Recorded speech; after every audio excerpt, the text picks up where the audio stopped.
Hey everybody, welcome back to Cheap Comic Collector. This is episode 244, and today we're doing a What Am I Reading episode. We're going to be looking over these books here.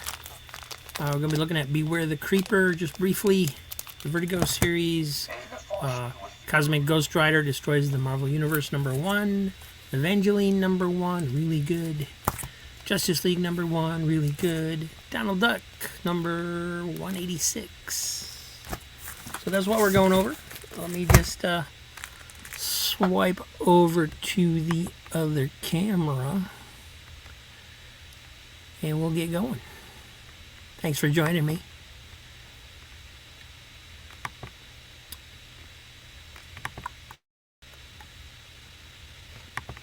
There they are.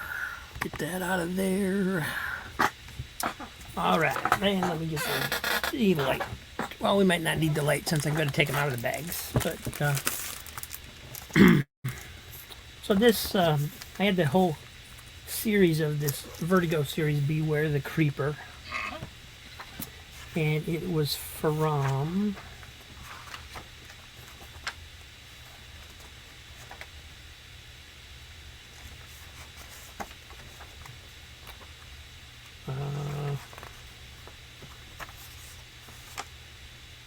that's weird. I can't find the. Oh, there it is. 2003. I was looking for the small print, and they printed it big in this one. So this was a series that I had in the sale. One of the sales. It didn't sell, so I decided to go ahead and give it a read since I had the series. And I didn't read it. I only read like the first 8 pages and decided it wasn't for me. But we're gonna take a look at it anyway. It's a takes place. It appears to take place in the 30s or 40s. It's written by Jason Hall. Artist is Chris Chiang, and it starts off with they're in Paris. There's prostitutes that are being murdered, and it's during wartime, so it doesn't really say what war. So it could have been World War I, probably World War II, so probably 40s. There's some nudity. There's some swearing. They dropped the F word, and it was going into this whole storyline of. It seemed like kind of a Jack the Ripper type storyline. They're using the F word, but it's the 1940s, so it doesn't really fit the time period. The language, the way people are talking, doesn't really fit the time period. The creeper is not the creeper we know, Jack Ryder. It's some woman, and I got about 8 pages into it, and was like, you know what, I'm not enjoying this at all. There's no reason for me to keep reading it. So there's #1, #2, #3, #4, and #5. So I can't tell you whether it was good or bad. I don't know. I didn't read enough to make a call on it. It just wasn't for me. So I decided to move on to some funner things. And I did. So we got Cosmic Ghost Rider Destroys Marvel History #1. And this is one of the variant covers. And I surprisingly like this quite a bit. It's by Paul Scheer and Nick Giovannetti is the writers. Gerardo Sandoval is the penciler. Victor Nava did the inks. And basically you've got Frank Castle coming back as an old man, and back to when his family was still alive, and so this is his little boy and his wife, and he pretends that he's his own uncle, and it's pretty funny. The kid is written hilariously. He's pretending to be a superhero in his underwear and stuff, and so when the mom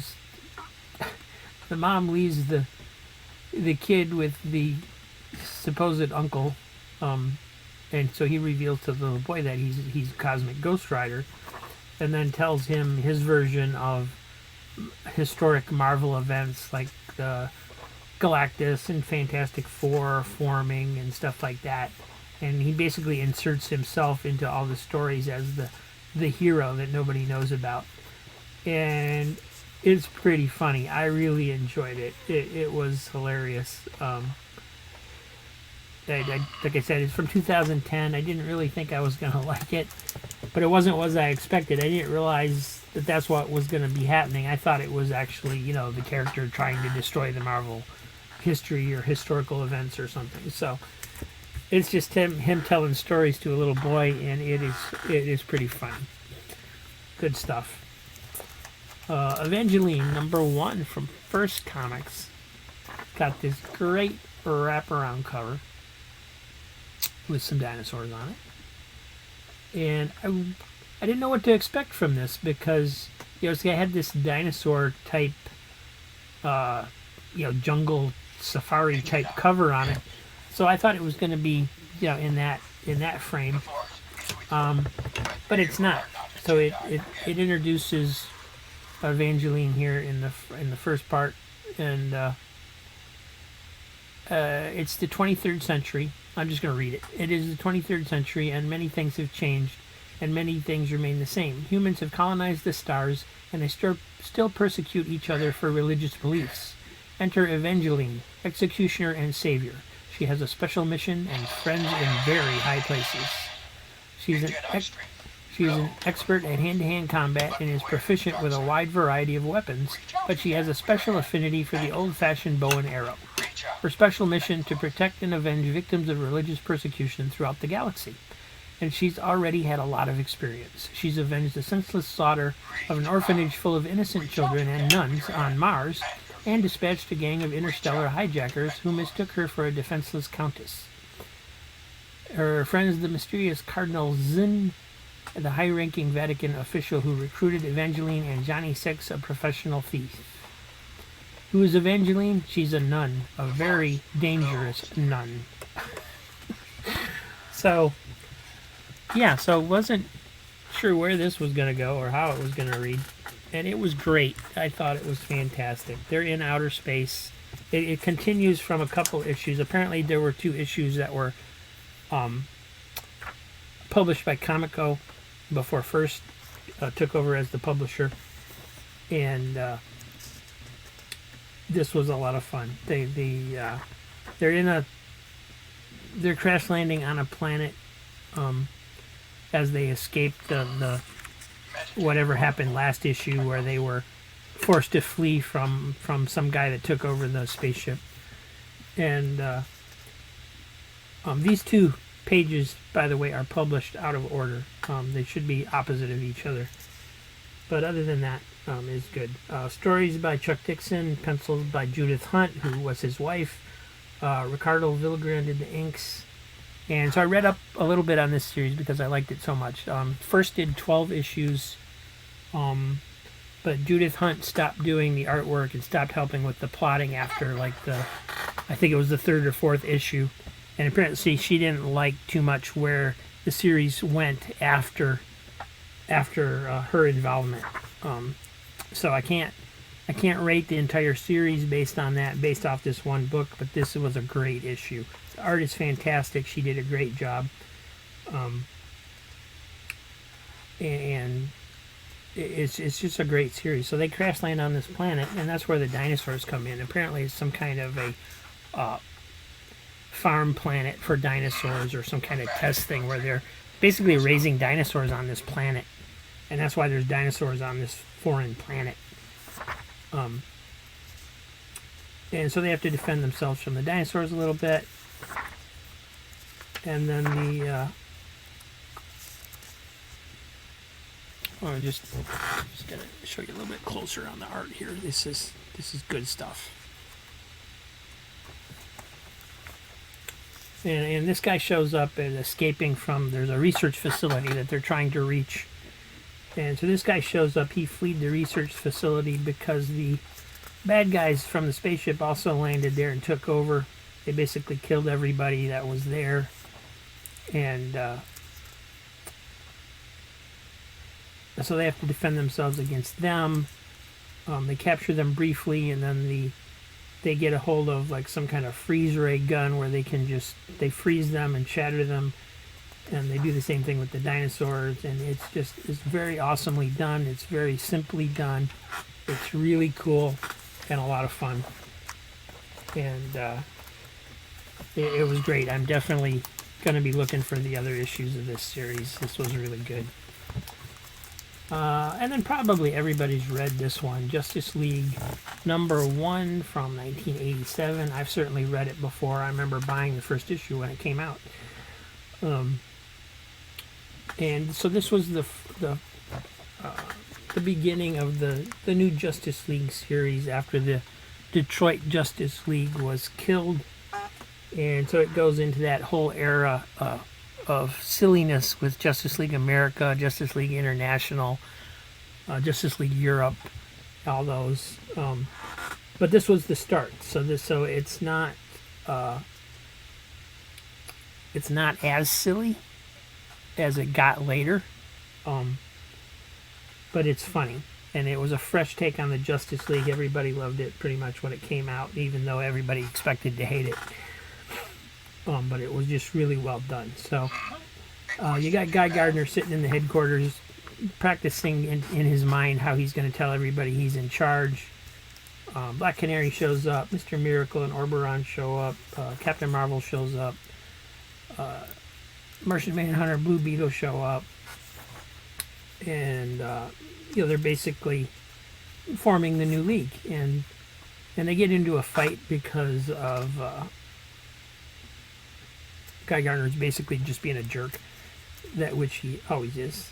And then you have an aside where this is the first appearance of Max Lord, so he's watching what's going on with the Justice League in the monitors, and of course turns out he's manipulating things behind the scenes. Batman shows up, and Dr. Fate shows up, and Batman basically faces off against Guy Gardner and tells him to shut up and sit down, so he takes charge of the meeting and how everybody's gonna react. Dr. Light is at the UN. There's a team of terrorists who take over, so her distress beacon gets sent to the Justice League, but she didn't send it. It just goes off, kind of, I think, and that's Max Lord manipulating things behind the scenes. He's actually behind the terrorists as well, to get the Justice League off to a new start, a good, looking good in the media and so on and so forth. So they take out the terrorists, but they are, we're actually working for Maxwell Lord. And then that's pretty much the end of it. They end on Max Lord, revealing that he was behind the terrorists. And a great issue. It's a great read. If you haven't read it before, you should definitely check it out. But like I said, most people have probably seen it. So then we have Donald Duck. This is number 186. You got Donald Duck as the truant officer, and the nephews are hiding in the log fishing on the cover. So this reprints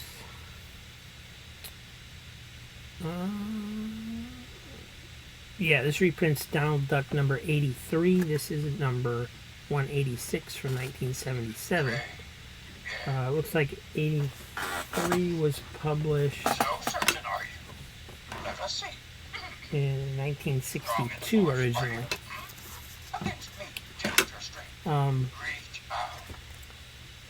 So Uncle Scrooge is upset because the Beagle Boys are loose again. Every time he puts them in jail, they get back out. And so he's looking for ways to, he just wants to complain, really. And Donald and the nephews are tired of him whining, and so they try to get his mind off it by getting him interested in building model ships.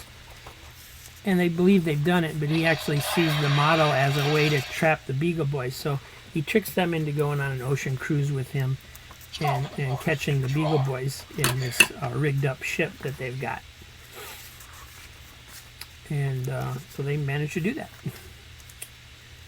And then this was a little bit interesting. There was an ad for jigsaw puzzles, but they have a free issue of March of Comics inside the jigsaw puzzles. So you got a Bugs Bunny, jigsaw puzzle with a Bugs Bunny comic in it, and Tweety and Sylvester with a Tweety and Sylvester comic in it, and so forth.